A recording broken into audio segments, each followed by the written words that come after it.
Welcome to Life Stories, where we share real journeys of transformation and resilience. Today, I invite you to join me as I recount a powerful narrative of heartbreak and hope, a story of reclaiming identity and discovering true freedom. From a moment of public humiliation to the courageous steps towards self empowerment, this is a journey that reminds us every setback paves the way for a comeback. If you're ready to be inspired by a story of overcoming silence and embracing life fully, please subscribe to our channel and start the story today with Life Stories. I have always harbored a quiet disdain for weddings, not because I scorn love, for I once believed in it with every fiber of my being, but because weddings, with their shimmering facades, often reveal more about us than we dare admit. It was a warm May afternoon in Florida when I, Emma, arrived at the venue, a dazzling hall bathed in white and gold under a gentle sun. The air was fragrant with anticipation, yet beneath the glimmer, I sensed an undercurrent of tension that would soon change everything. My husband, James, had chosen this day with his usual flair for grandeur. His brother Thomas spared no expense, and the setting was nothing short of spectacular. I remember vividly the meticulous attention to detail, every surface gleaming, every flower perfectly arranged, every guest adorned in their finest. As we took our seats near the front, right behind Thomas and his new wife, I clutched my 7-month-old daughter, Ava, to my hip. Her rosy cheeks and innocent, uncomprehending eyes made my heart ache with a mix of tenderness and foreboding. James, ever the picture of composure, adjusted his cufflinks with a practiced ease. But when our hands brushed, he recoiled as if struck by an unexpected flame. I recalled his whisper, a command so sharp it sliced through the conviviality. "Don't embarrass me. You're just a baby carrier today. Look pretty, stay quiet." In that moment, I felt a profound hollowness, as if someone had drained every drop of humanity from me, leaving only a fragile shell. I attempted to laugh lightly, desperate to conceal the storm brewing within, but the sound was hollow. I glanced around at the other women, elegant, polished, and seemingly resigned to the same fate of being reduced to mere accessories. The stifling realization that I was expected to perform a role, rather than to be seen for who I truly was, weighed heavily on me. The humiliation was not just in the public remark, but in the silent acknowledgement that my essence had been diminished in the eyes of those who should have cherished it. When the speeches began, the air grew thick with bittersweet nostalgia. The mother of the groom, her eyes brimming with tears, recounted childhood stories of love and mischief, while his father's dry humor coaxed polite smiles from the crowd. Then it was James's turn. And as he extolled the virtues of family loyalty and tradition, I felt every word deepen the chasm between what he celebrated and what he had relegated me to. Unexpectedly, the microphone was passed to me. Thomas, with a smile that betrayed no hint of the tumult beneath my skin, suggested I speak. James's voice, laced with a final command, murmured, "You don't have to." Yet something inside me stirred, a desperate need to reclaim my voice. I rose, my heart pounding like a warning drum, and took the microphone with trembling hands. In that pivotal moment, as I stood under the unwavering gaze of the entire reception, I knew I had reached a turning point. I began to speak, my voice soft at first, then gathering strength with each word. I spoke not just for myself, but for every silent partner, reduced to the background of someone else's celebration. I revealed the painful irony of a life where love was celebrated, yet my true self was ignored, a life where I was more a prop than a partner. The words flowed with raw honesty and profound sorrow, mingled with a spark of defiance. In that moment of vulnerability and awakening, I realized that being seen was the first step toward reclaiming my identity. Even as James's eyes burned with a mix of fury and disbelief, I knew that speaking my truth was the beginning of a long, necessary journey. A journey toward understanding that my worth was not defined by a role assigned at a wedding, but by the fullness of my own human experience. In the days that followed the wedding, the echoes of that public humiliation haunted me. Each smile from a guest or subtle nod from an acquaintance reminded me of the moment when my voice had pierced through the festive air. But instead of solace, I was met with a deep, gnawing emptiness, a silent agreement that my place was solely to support, to carry, and never to stand as an individual. At home, the situation grew even more oppressive. James's demeanor had shifted subtly, almost imperceptibly at first. Where he once held my hand in public and celebrated my little quirks, now he barely acknowledged me. Conversations dwindled to terse exchanges about dinner or the day's errands. I could sense the growing gap between the man I married and the cold figure who now dictated my every move. There was a time when I had been a graphic designer, brimming with creativity and passion. I remembered those early days, the excitement of designing logos that told stories, the thrill of turning ideas into visual art that resonated with people. Yet in the routine of domestic life, those dreams had been relegated to dusty corners of my memory. Late at night, when the house was cloaked in silence, I would pull out an old sketch pad and let my thoughts flow onto paper. It wasn't just about art, it was about reclaiming a part of myself that had been slowly fading away.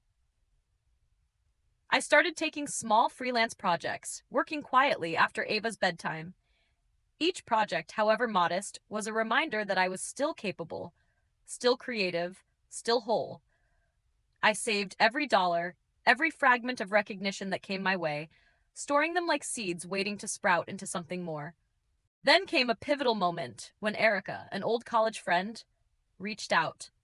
Her message was simple, yet it resonated deeply. Emma, you always had that spark. Don't let it fade. Her words were a lifeline, stirring memories of a time when I believed in my own strength and worth. Our conversation, full of shared laughter and quiet tears, reminded me of the person I had been before the constraints of my current life had taken hold. Erica spoke of new opportunities, of a world beyond the walls of our confined existence, of art galleries, of collaborations with creative minds, and of a life where love was not measured by obedience, but by mutual respect and understanding. Her encouragement was the final push I needed. I began to explore online forums and networks for freelance designers, reconnecting with the vibrant community that once celebrated creativity as much as success. I started secretly updating my portfolio, carefully balancing the new work with old projects that had once brought me joy. It wasn't just about earning money, it was about rediscovering a voice that had been silenced for too long. Each new project was a small rebellion against a life that had reduced me to a mere accessory. Every step I took in this quiet revolution was fraught with risk and uncertainty. Yet, as I pieced together the fragments of my former self, I felt a growing determination to reclaim my identity. I was no longer willing to be defined solely by the roles imposed on me. I was beginning to understand that true freedom lay in the courage to be unapologetically myself, even if that meant challenging the very foundations of my life.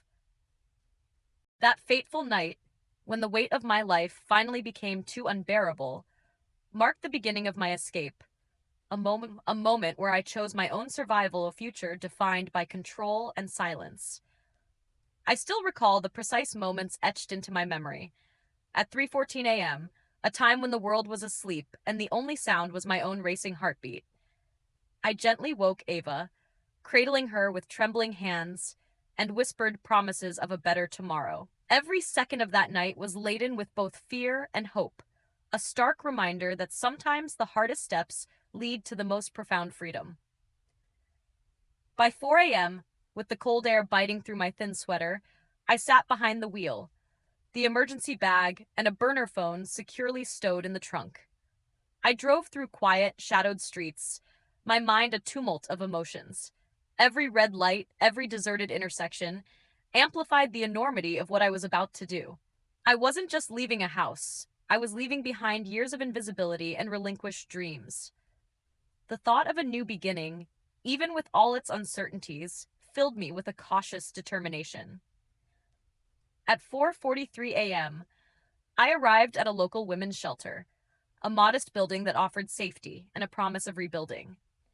Rosa, the shelter coordinator, greeted me with warm, unspoken compassion. In that sanctuary, for the first time in what felt like years, I closed my eyes without fear.